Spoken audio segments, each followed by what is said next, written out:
l'autonomisation de la femme gabonaise. Parmi les temps forts, la cité de la démocratie, la remise du Grand Prix du président de la République, édition 2012. Enfin, Libreville abrite depuis ce matin la 9e session de la conférence islamique des ministres de l'information. Le point des travaux avec Jacques Fourier, Mangoumba Maloulou.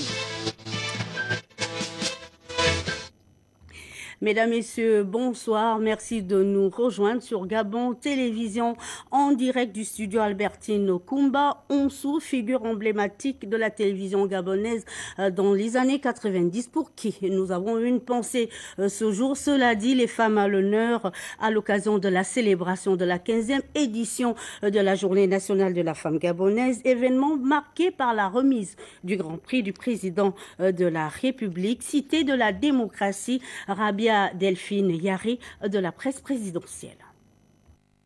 La population gabonaise est composée à plus de 52% de femmes.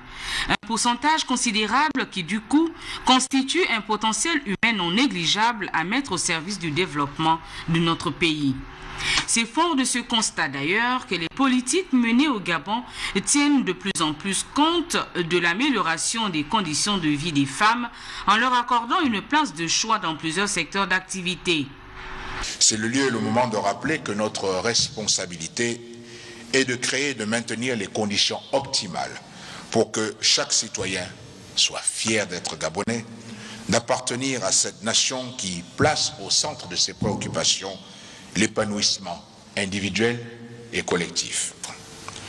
Toutes les initiatives nécessaires doivent être entreprises pour favoriser l'expression et l'éclosion du fort potentiel de créativité, d'ingéniosité dont dispose la femme gabonaise. L'autonomisation de la femme gabonaise doit être perçue comme la détermination d'une politique réelle de persuasion, d'adhésion, de partage, de prise de décision et d'implication dans la voie de l'émergence.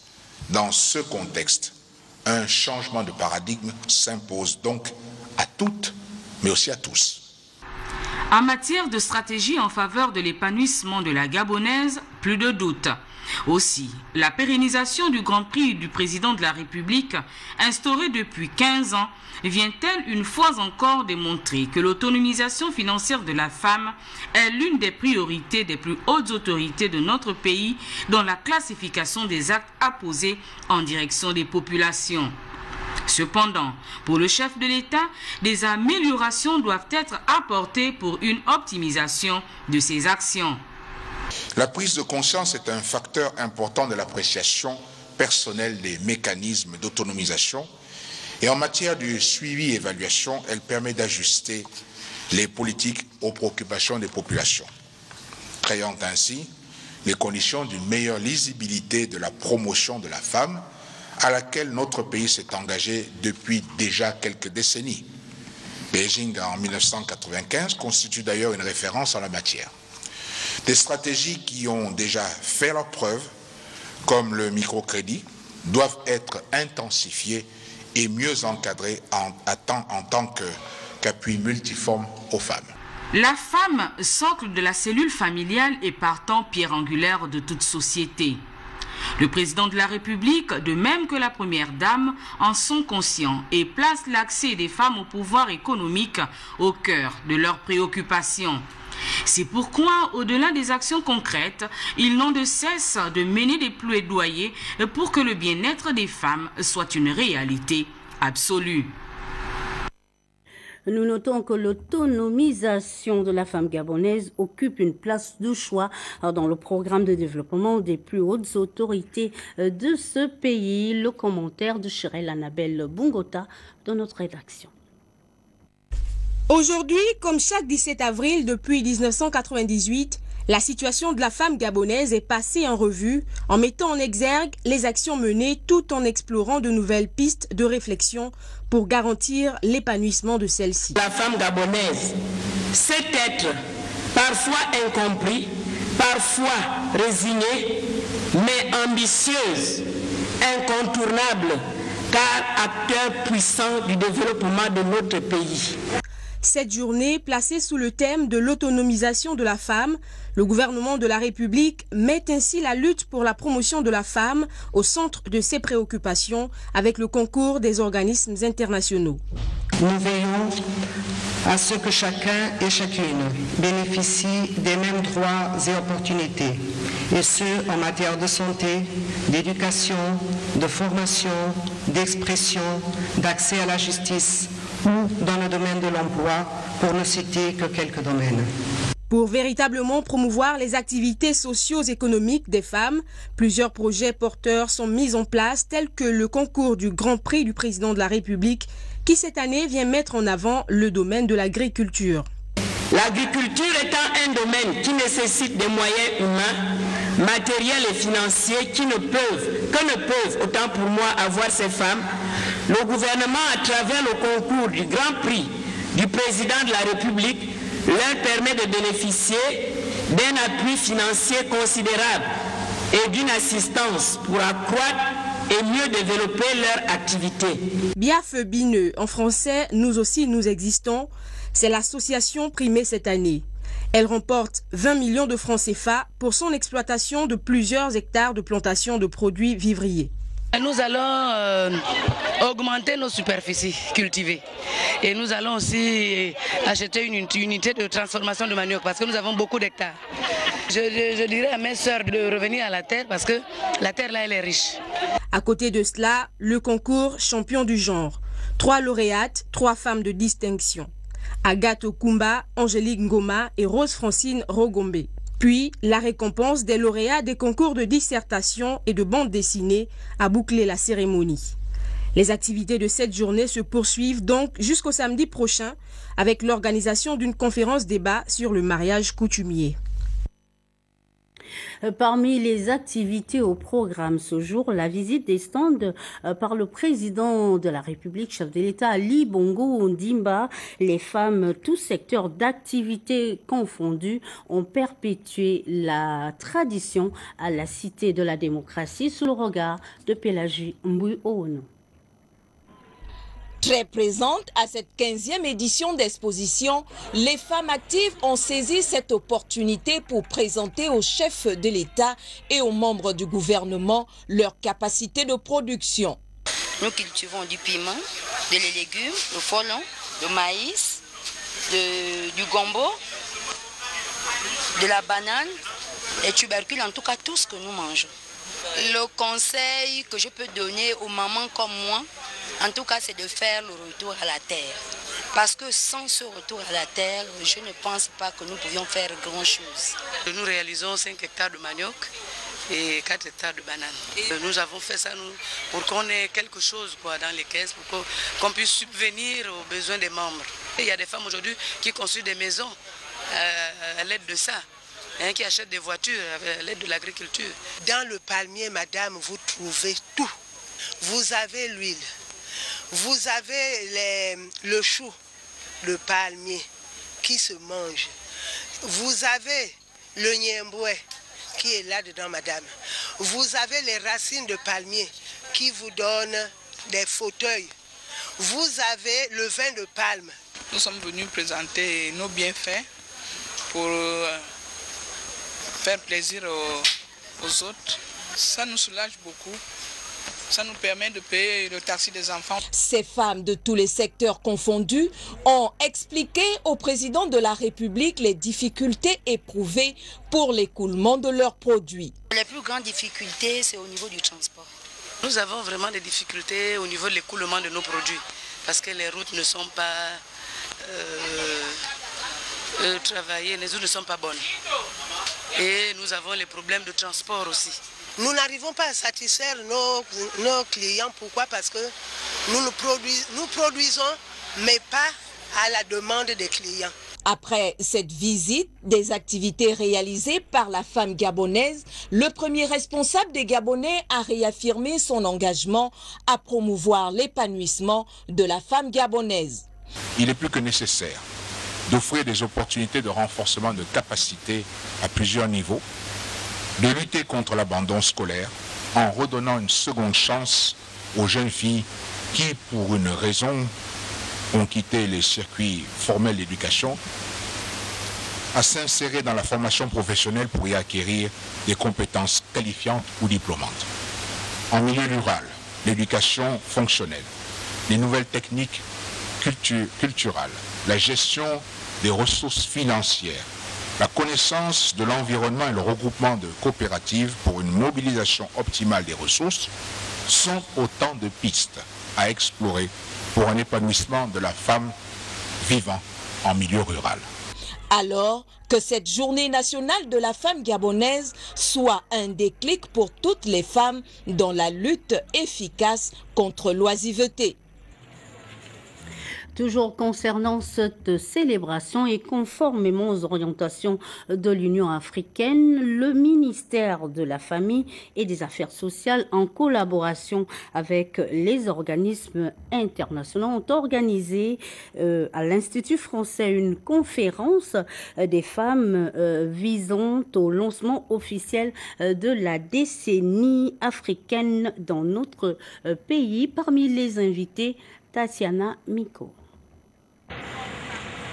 Procéder au lancement officiel de la décennie de la femme africaine au Gabon, c'est l'objectif de la conférence des femmes organisée par le ministère de la Famille et des Affaires sociales à l'occasion des travaux de la Journée nationale de la femme édition 2012.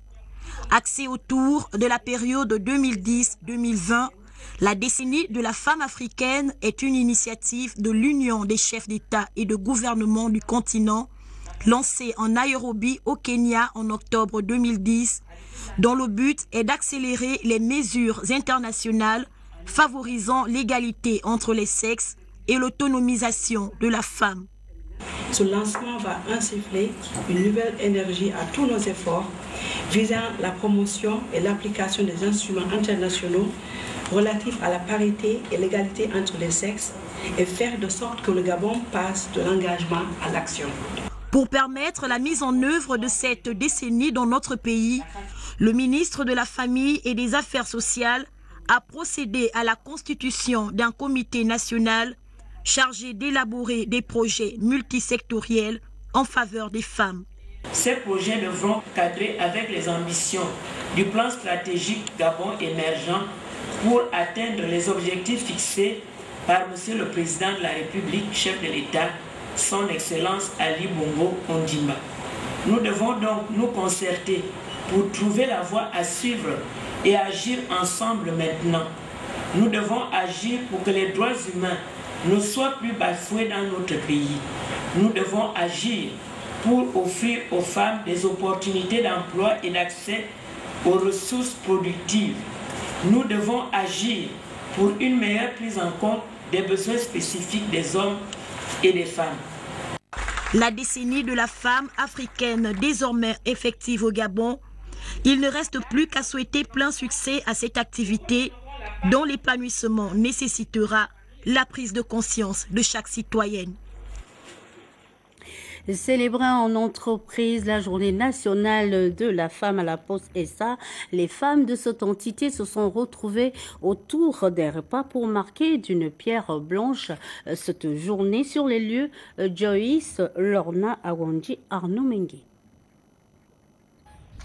Les femmes de la Poste gabonaise ne sont pas restées en marge de la célébration de la journée de la femme. Réunies autour d'un repas, elles ont tenu à marquer avec union le caractère particulier de cette journée. Pour la directrice générale adjointe, Hortense Kogei-Sigon, représentant le PDG de la Poste, la femme reste un maillon important de la chaîne que constitue l'entreprise. Que nous inspire cette journée? Tout simplement la valorisation de notre être. Cette femme, chef de famille, épouse, mère, qui se lève tous les jours à 5 heures du matin, effectue les tâches quotidiennes avant de se rendre à son lieu de travail. Cette femme, c'est vous, chers collègues. Celle qui occupe une position de guichet, qui trie et distribue le courrier, qui gère un établissement. Que serait la Poste sans les femmes? Nous devons donc prendre l'engagement de redoubler plus d'efforts d'être plus courtois avec les clients, être responsable et dynamique. Car ce n'est qu'à ce prix que nous aurons une poste prospère. Cette cérémonie est donc un hommage que le PDG de la Poste, Alfred Mabika, rend à la femme gabonaise pour sa contribution et son dévouement au travail. C'est une très belle journée et nous, postiers, nous sommes très heureuses que le président directeur général, M. Alfred Mabika Mouyama, ait pensé aux femmes de la Poste et qu'il ait pensé à nous récompenser pour cette fête.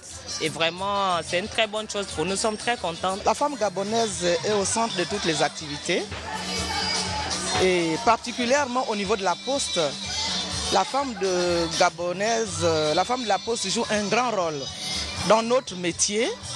Que ça soit dans les différentes sections, donc la recette principale, le centre des chefs postaux, les femmes sont toujours au centre, plus motivées, elles donnent le meilleur d'elles-mêmes. Pour le reste, un tirage au sort a permis à une quinzaine de femmes présentes de bénéficier d'une somme de 100 000 francs offerte par la Direction générale de la Poste afin de continuer la fête en famille. Chants et danses ont donc constitué le clou de cette cérémonie. Premier salon national des secrétaires et assistants de rédaction qui s'est ouvert récemment à la Cité de la démocratie. Cette initiative vise à encourager cette vocation dans notre pays. Sur les lieux, Cyril Bertrand Galicourt. Renforcer les capacités des secrétaires et assistantes de direction sur les nouvelles tendances du métier, comment relancer votre carrière, l'archivage de documents, les enjeux fonctionnels pour l'épanouissement au travail, mais également l'aménagement du temps de travail en journée continue et la recherche de la performance. Tels sont les thèmes qui sous-tendent ce premier salon dont les principaux intervenants sont les membres du cabinet Delta Consulting. Aujourd'hui, tout le monde aspire à un emploi pour pouvoir faire vivre sa famille. J'ai pris un exemple. Vous allez avoir un magistrat ou un fonctionnaire en a un qui part à la retraite. On dit qu'il a une bonne retraite. Mais une secrétaire qui a fait 30 ans, 35 ans dans l'administration, quel genre de retraite est là? Donc vous comprenez qu'il est question ici d'encourager la vocation, d'amener les uns et les autres à réfléchir sur ce corps de métier qui est très spécifique et qui est en voie de disparition.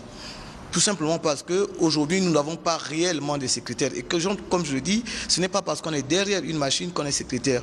Il y a des gens qui sont là parfois par la force des choses. Il ne faut pas se voir la face. Nous avons dans nos administrations des ménagères qui se retrouvent aujourd'hui secrétaires, voire même secrétaires de cabinet. Donc elles n'ont pas réellement le B à bas, mais c'est tout simplement la valorisation des acquis par l'expérience. Elles ont passé beaucoup de temps à pianoter, à fricoter sur la machine. Et à cela, elles ont réussi à pouvoir faire des synthèses, monter correctement documents. Il y en a qui apprennent même à être secrétaire dans des cybercafés. Donc ici, il est question de la vocation et de la corporation qui a préservé et a redonné ses lettres de noblesse. Les travaux qui se dérouleront en atelier débuteront ce mercredi 18 avril et prendront fin vendredi. La note culturelle de ce journal concerne cet ouvrage intitulé « Message au peuple du monde » que notre consoeur Marie-Colombe Ngonjou vient de commettre. Le livre a été présenté récemment à la presse, le compte rendu de nos confrères de Téléafrique. D'inspiration céleste, le message au peuple du monde se veut une énième exhortation du Très-Haut au ressaisissement et à la repentance de l'humanité en ces temps de la fin. Je suis aujourd'hui le porte-parole de Dieu. Dieu dénonce dans ce livre l'orgueil de l'être humain sur la terre. Raison pour laquelle aujourd'hui, vous voyez que le monde est un peu en désarroi. L'homme s'éloigne de Dieu lui-même. Parce que, oubliant que Dieu avait prévenu l'homme, que aux hommes de la terre, faites attention car Satan est descendu parmi vous. Même les hommes de Dieu, ils n'arrivent plus à accomplir la mission qui est la leur, celle de rassembler, d'aider Jésus à rassembler les brebis égarées, mais qui égarent par leur comportement déviant. Dieu s'élève contre toute cette catégorie également d'hommes dans l'Église qui sont des serviteurs de Dieu, mais qui sont devenus aussi en même temps des serviteurs de Satan. Donc toute personne qui aujourd'hui reconnaîtrait l'existence de Dieu, toute personne aujourd'hui qui reconnaîtrait la force de Dieu, verrait la gloire de Dieu se manifester. Nommément citée et interpellée dans l'ouvrage, la femme complice de Dieu parce que, par la vertu de l'Esprit Saint, Christ sortit de ses entrailles. La femme complice de Dieu, cette femme à qui il a accordé sa grâce. Aujourd'hui, Dieu dénonce cette femme rebelle qui a pactisé avec Satan. La Sainte Vierge Marie a mis au monde Jésus. Donc Dieu est le créateur et il passe par la femme pour faire aboutir son dessein, le dessein de l'humanité. Donc la femme qui met au monde a un devoir de responsabilité vis-à-vis de Dieu, parce que les enfants que Dieu lui charge de mettre au monde passent par son éducation. Et quand ça se répercute sur les enfants, ça se répercute sur l'humanité. Parce qu'il est dedans, vous verrez une partie qui est dit « La maison où il n'y a pas de femme qui prie ne connaîtra pas le bonheur ». Donc ça veut dire simplement que Dieu veut ramener la femme à comprendre que lui, il existe, c'est bien lui qui l'a créé, qui est le créateur. Il passe par la femme et la femme donc doit se remettre à Dieu, parce qu'il est dedans, vous verrez une partie qui est dit la maison où il n'y a pas de femme qui prie ne connaîtra pas le bonheur. Fraîchement publié aux éditions Odem, Message au peuple du monde, la femme complice de Dieu est le premier texte de Marie-Colombe Gonjo. Journaliste, artiste, prophétesse et membre de la congrégation du christianisme céleste, ce oint de l'Éternel s'intéresse désormais à l'écriture pour annoncer le salut. Marie-Colombe Gonjo, une fierté vert, jaune, bleu. Du social maintenant, avec des difficultés d'approvisionnement en électricité de la capitale gabonaise. Depuis quelques jours, nous enregistrons le communiqué du ministre du Pétrole, de l'Énergie et des Ressources hydrauliques, lu ici par le conseiller en communication Alex Léoubi Lendidji. Bonsoir, monsieur le conseiller. Bonsoir, madame. Nous vous écoutons. Le ministre du Pétrole, de l'Énergie et des Ressources hydrauliques informe de ce que depuis le lundi 16 avril 2012, la société Perenco a noté une baisse de la production de gaz au poste de livraison de Libreville. Ce constat est consécutif à une fuite enregistrée dans les eaux du Komo, identifiées donc au nord de l'île Perroquet, dans l'estuaire du Komo notamment. En attendant la réparation de celle-ci, la société Perenco a dû suspendre la livraison de gaz à la SEG, ce qui a pour conséquence la diminution des capacités de production d'électricité. En effet, les besoins en matière d'électricité de la capitale gabonaise sont environ de 200 MW en période de saison de pluie. La contribution des ouvrages hydroélectriques est, elle, de 100 MW. À cause de l'arrêt de la fourniture de gaz à la SEG, nous accusons aujourd'hui un gap de 40 MW. Cette situation a pour conséquence la réduction de l'offre de l'électricité par la SEG jusqu'au samedi 21 avril 2012. La SEG fournira donc de l'électricité de façon rotative jusqu'au retour progressif à la normale. Le ministre du Pétrole, de l'Énergie et des Ressources hydrauliques invite l'ensemble des administrations, des industriels et les ménages de Libreville et ses environs à réduire leur consommation d'électricité entre 19h et 23h par l'arrêt de la climatisation, notamment des appareils de grande consommation et, si possible, de la production en ce qui concerne les industries. Il appelle par ailleurs les usagers de la capitale gabonaise à plus de prudence dans les zones non éclairées, parce que l'une des mesures palliatives prises est la suspension de l'éclairage public sur certaines artères de la capitale gabonaise. Je vous remercie. Merci, monsieur le conseiller. L'actualité, c'est aussi l'ouverture ce matin à la Cité de la démocratie des travaux de la 9e session de l'Organisation de la coopération islamique des ministres de l'information des États membres. Les assises de Libreville visent entre autres à consolider et renforcer la coopération. Le commentaire est fait ici par Jacques Fourier Mangumba Maloulou dans notre rédaction. C'est le 25 septembre 1969, lors de la réunion de plusieurs dirigeants des pays membres à majorité musulmane, que fut créée à Rabat au Maroc l'Organisation de coopération islamique.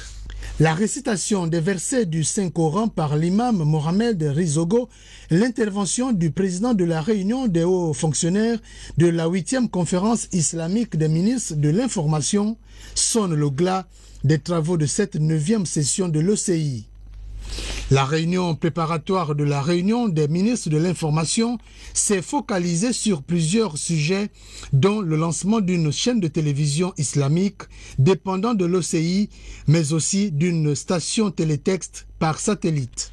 Les questions inscrites à l'ordre du jour de la conférence des ministres de Libreville posent clairement la problématique de la corrélation entre l'usage des technologies de l'information et la recherche de la paix et du développement.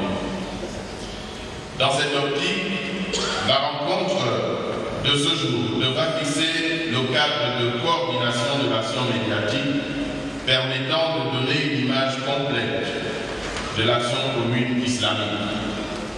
Aussi, on peut citer la résolution relative à la création d'une chaîne de télévision satellitaire, chaîne de télévision islamique, et celle liée à la mise en place d'un fonds de solidarité numérique soutenu par l'OCI. Le Gabon, qui adhère à l'OCI depuis 1974, encourage l'islam à demeurer une religion de paix dans un contexte de politique internationale marqué par de nombreux conflits. Je formule le vœu que la réunion de Libreville soit résolument tournée vers l'avenir pour positiver le message de l'islam de manière à lutter efficacement contre les campagnes de désinformation qui s'évertuent chaque jour à vouloir porter atteinte aux valeurs de l'islam. Les travaux à huis clos de cette rencontre des experts seront soumis pour examen et adoption à la réunion des ministres de l'information prévue ce jeudi. La suite de cet élément, ce communiqué de presse sous le haut patronage de son Excellence Ali Bongo Ondimba, président de la République, chef de l'État, le ministre de l'économie numérique, de la communication et de la poste informe le public que la cérémonie d'ouverture de la 9e session de la conférence islamique des ministres de l'information de l'Organisation de coopération islamique aura lieu jeudi 19 avril 2012 à la Cité de la démocratie selon le programme ci-après. 8h, arrivée des délégués, 8h10, arrivée des représentants des confessions religieuses, 8h20, arrivée des ministres des États membres de l'OCI, 8h30, arrivée des chefs de mission diplomatiques et postes consulaires et des représentants des organisations internationales, 8h40, arrivée des membres du gouvernement, 8h50, arrivée des membres du gouvernement, 8h45, arrivée de Monsieur le Premier ministre, chef du gouvernement, 9h, début de la première phase de la cérémonie, 10h, arrivée de son Excellence Monsieur le Président de la République, chef de l'État, 10h15, début de la deuxième phase de la cérémonie. Et puis sur le plan international, l'astrophysicien malien Cheikh Modibo Diarra, nommé cet après-midi Premier ministre du Mali par le président intérimaire. Parmi les missions de Cheikh Modibo Diarra, la formation des nouveaux gouvernements et l'instauration du dialogue avec les rebelles du nord du Mali afin de ramener la paix dans ces pays frappés par une crise sociopolitique aiguë. Nous y reviendrons. Célébration en différé du 44e anniversaire du Parti démocratique gabonais. Première étape, OIM. Les images sont d'Arnaud Mengue.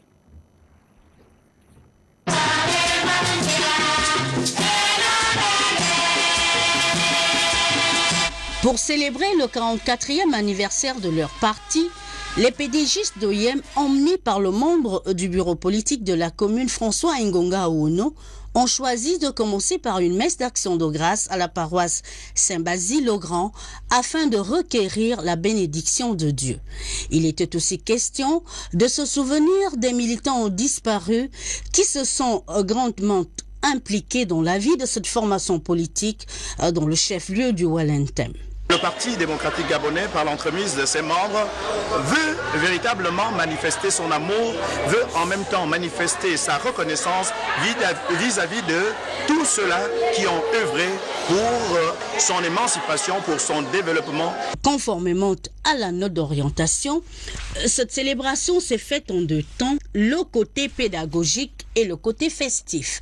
À la maison du parti où s'est déroulé l'essentiel des manifestations, les militants ont eu droit à deux conférences débats, l'une sur le rôle des élus locaux et nationaux dans leur circonscription d'attache et l'autre sur la biométrie en jeu des futures consultations électorales.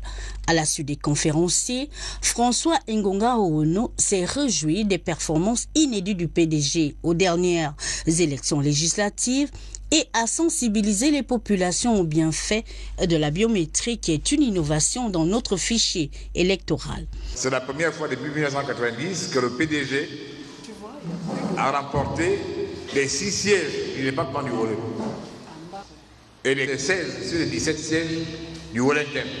Cette victoire, ça il faut le dire, a permis la réalisation d'une décision historique, celle de confier la direction du gouvernement de la République à un fils de la province. C'est parce que nous avons travaillé. Donc il nous faut encore travailler. Bientôt les élections locales. Et c'est pour cela que l'appel lancé par le camarade de Worongema par rapport à la biométrie est un appel important. Nous avons beaucoup de nos militants qui ne sont pas souvent inscrits sur les listes électorales. Nous avons beaucoup de nos militants qui n'ont pas de carte d'identité. Dès à présent, les structures de base doivent travailler dans ce sens. Le docteur Lucie Mekemeza Mobian, secrétaire nationale pour la province du Wellington, a lu le mot du parti. C'était aussi la première sortie officielle du député fraîchement élu de la commune d'Oyem, maître Jean-Marie Obamundo. Pour le côté festif, les manifestations se sont poursuivies dans les 4 fédérations de la ville. On a pu noter la proximité du membre du bureau politique avec les composants des structures de base. Dans le même ordre d'idées, réunis autour du membre du bureau politique Régis Imongo, les militants et militants du PDG du département de Mulundu du premier siège ont célébré avec faste le 44e anniversaire de leur formation politique. Le récit d'Alain Richard Zambazinga. Les 44 ans du PDG célébrés dans le premier siège du département de Mulundu, les militants de ce parti se sont d'abord donné rendez-vous au CLAC de Lastourville où ils ont été édifiés sur la tension artérielle et une communication sur le rôle et les espoirs des militants. Et à Mulundu, il y a des raisons d'avoir de l'espoir. Nous parlerons de l'achèvement du bitume de la route Lastourville-Leyou, de la réfection de la voirie de Lastourville, du bitumage de la route de la gare, de la construction d'une base militaire, de l'implantation d'une zone économique spéciale et de la construction d'un château et d'une usine de traitement d'eau. Après la commune, les éarques locaux du parti sont allés à Matata, chef-lieu du district de Leibou-Leyou, à Malanga et à Kessipuru dans le canton Pungi, où ils ont communié avec les militants. Nous sommes une famille. Et une famille n'est forte que si ses membres sont forts. Le PDG est une organisation. Il est constitué de membres dont chacun de vous, chacun de nous tous est très important. Ces 44 ans, c'est d'abord le souvenir à un homme, Omar Bongo Ondimba, qui a créé le Parti démocratique gabonais. Ensuite, 44 ans, nous devons ici à Matata exprimer davantage notre reconnaissance, sinon notre fidélité au distingué camarade Ali Bongo Ondimba. Les populations de Mulundu ayant voté majoritairement pour les candidats PDG sur les 3 sièges du département lors des dernières législatives, Régis Imongo a exhorté les militants à un devoir de fidélité. Je voudrais vous dire de continuer à être unis et mobilisés pour défendre les idéaux du Parti démocratique gabonais. Nous devons faire la politique autrement, en étant fidèles au chef de l'État. Notre seul patron, c'est Ali Bongo Ondimba. Nous sommes là pour servir Ali Bongo Ondimba afin que le Gabon puisse avancer à travers la mise en œuvre de son projet de société, l'avenir en confiance. Nous allons clore cette édition d'information avec ce communiqué du collège politique du CLR, lu ici par l'inspecteur général Alexandre Désiré Tapoyo. Bonsoir monsieur, nous vous écoutons. Bonsoir. Communiqué final du collège politique. Le collège politique du directoire du Centre des libéraux réformateurs s'est réuni les 12 et 17 avril 2012 au siège du parti ici au cabaret des artistes dans le 5e arrondissement de Libreville. Les travaux présidés par le camarade Jean-Boniface Assélé, président du CLR, ont porté sur un seul point inscrit à l'ordre du jour, les élections partielles du 5 mai 2012. À l'entame des travaux, le collège politique a pris acte des décisions de la Cour constitutionnelle portant sur la reprise partielle des élections dans le 2e siège de la Lolo Bongidi et la reprise totale dans le siège unique de la Louti Wano et le 1er siège de la Boumi Loueti. Le collège politique a félicité la Cour constitutionnelle pour son courage et sa détermination à dire le droit. En outre, il a également félicité le gouvernement pour la diligence qu'il a observée en décidant de convoquer les élections législatives pour le 5 mai 2012. Après étude des éléments présentés par les 3 candidats, suivi de leurs auditions, et après la lecture du rapport d'investigation de l'inspection générale, le collège politique a été fondé de décider ce qui suit. Considérant qu'en l'absence d'un recours du camarade Gaston Minungani, dans le 2e siège de la Lolo Bangidi, le collège politique commande aux camarades de ne plus poursuivre cette élection et lui demande de retirer sa candidature. Deuxièmement, considérant les recours en annulation formulés et introduits par la camarade Martine Moubeka, épouse Mugengi, considérant que ce recours a prospéré, le collège politique marque son accord pour sa participation à la reprise de l'élection législative dans le 1er siège de la Boumi Loueti. Troisièmement, considérant le recours en annulation formulé et introduit par le camarade Benjamin Goubou, considérant que ce recours a prospéré, le collège politique marque son accord pour sa participation à la reprise de l'élection législative dans le siège unique de la Louti Wano. Le collège politique donne mandat au président du CLR de prendre toutes les dispositions nécessaires pour permettre aux 2 candidats retenus afin qu'ils prennent part efficacement à cette échéance électorale. Enfin, le collège politique invite l'ensemble des protagonistes à la dite échéance électorale à faire preuve de retenue et de maturité afin de préserver la cohésion sociale et met en garde quiconque voudrait de nous tronquer du déroulement normal du scrutin. Fait à Libreville, le 17 avril 2012, M. Jean-Boniface Assélé, président du CLR. Je vous remercie. Merci Monsieur Tapoyo, c'est la fin de cette édition d'information. Précieuse collaboration de toute l'équipe d'antenne. Merci pour votre attention. À demain à 20h.